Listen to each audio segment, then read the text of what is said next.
the letter written at 103 that changed the family forever. The letter arrived without warning, written in careful, unhurried handwriting.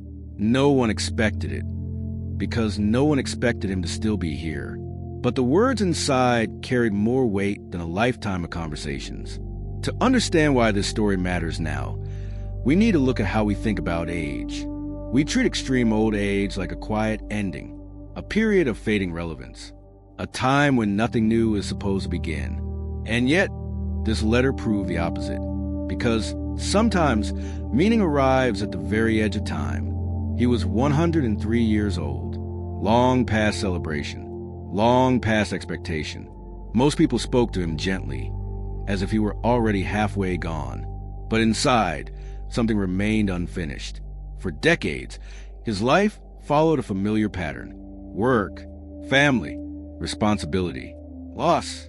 He lived through wars, recessions, and cultural shifts that reshaped the world. He buried friends. He buried siblings. He even buried a child.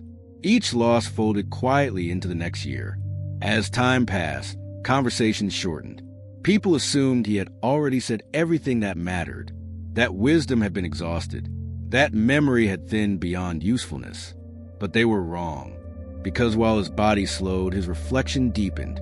The longer he lived, the more clearly patterns emerged. Mistakes repeated, silences echoed, regrets sharpened, not dulled. At first, the idea of writing came gently. A few notes, short sentences, thoughts captured before sleep, nothing intended to last. But over time, the pages accumulated. He did not write to explain his life. He wrote to correct it, to say what had gone unsaid, to connect threads that had remained loose for nearly a century. The family did not know this was happening. They saw the routine, the quiet days, the familiar chair by the window. Nothing suggested that something was forming. Then one morning, the letter was finished. Not rushed, not emotional, simply complete. What would reveal would change how his family saw him, and how they understood time itself. This was not the end of the story. It was the beginning of its meaning. The letter did not begin with apologies. It began with clarity, a calm accounting of moments that had lingered quietly for decades. He wrote about choices that felt small at the time, a job taken for security, not passion, a conversation avoided to keep the peace, a hug delayed until tomorrow, then forgotten. None of them seemed important back then. Together, they shaped an entire life. As the pages continued, the tone shifted, not toward regret, but toward recognition. He was not rewriting history. He was finally understanding it. At 103, time no longer rushed him. There was no urgency to impress, no fear of judgment. The future demanded nothing from him, and that freedom made honesty possible. He wrote about love in unexpected ways, not grand romance, but quiet loyalty, staying when leaving would have been easier, showing up when words failed, loving imperfectly but consistently. Then came the harder sections, the silences, the things he never said because he assumed there would be more time. Children grow up, parents grow old.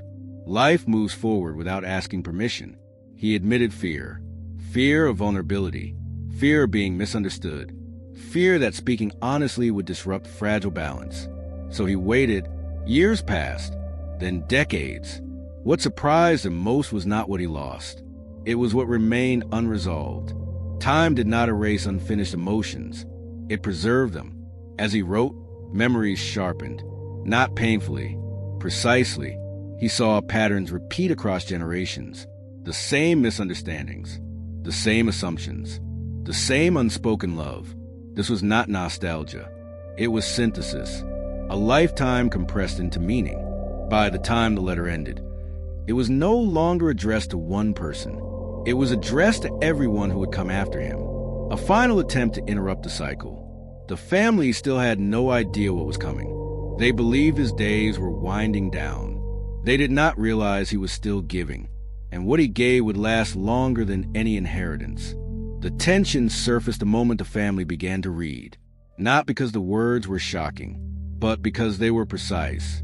Each sentence landed with unexpected weight. Names appeared, moments resurfaced, private memories, long buried, were suddenly illuminated, not to accuse, but to connect. Some lines were difficult to read aloud, not because they were harsh, but because they were true. He described distance that had slowly formed, unnoticed, years when everyone assumed understanding existed, when it did not, love that was present but poorly translated. What made the letter unsettling was its timing. This wisdom did not arrive early. It arrived at the very edge of life, when there was no longer time to fix everything, only time to understand it. Family members felt conflicting emotions: gratitude, sadness, a quiet sense of loss for conversations that never happened. They wondered why he waited so long, why he carried this alone. But as the letter continued, the answer became clear. He needed distance.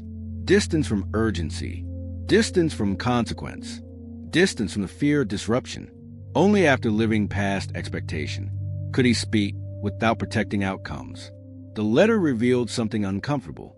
That clarity often arrives too late, that we delay honesty until safety is guaranteed. And by then, years have passed. He wrote about forgiveness, not asking for it, but offering it to himself, to others, to circumstances shaped by fear and survival. This was the emotional peak, because the family realized the letter was not closure. It was an opening, an invitation to continue differently. The conflict was never about age. It was about timing, about how long we postpone truth, and how much life is shaped by what we do not say. In that moment, his longevity took on new meaning. He did not live longer to accumulate time. He lived longer to finally understand it. And the realization settled heavily. Because the letter could not be answered, it could only be received. The final impact was approaching. The letter did not end with advice. It ended with permission. Permission to speak sooner. Permission to be imperfect. Permission to interrupt silence before it hardens into regret. At 103, he had no illusion of control left. What remained was clarity, and clarity stripped life down to its essentials. The family did not see him as fragile anymore. They saw him as complete, not because he had answers, but because he had finally asked the right questions. His longevity was no longer impressive because of numbers. It mattered because of timing. He lived long enough to understand what had shaped him, and brave enough to share it when nothing was left to protect. The letter changed how the family spoke to each other.